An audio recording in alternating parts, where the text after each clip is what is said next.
तर वैष्णवीची आत्महत्या नाही तर हत्याच असं चित्रा वाघ यांनी म्हटलेलं आहे। वैष्णवीला ज्या पद्धतीनं टॉर्चर केलं गेलं ते अमानवीय होतं असं देखील चित्रा वाघ यांनी म्हटलंय।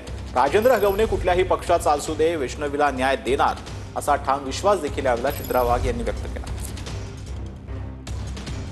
ही आत्महत्या नाही तर तिला आत्महत्येला प्रवृत्त केलंय।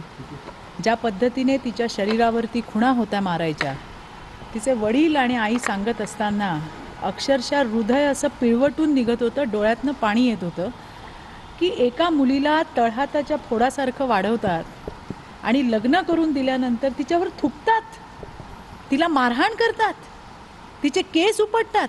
अरे माणसं आहेत का हैवान आहेत? ही कोणाच्या किती पण जवळचा असू दे, पार मांडीला मांडी लावून बसणारा असू दे, तरी त्याला शिक्षा झाल्याशिवाय राहणार नाही।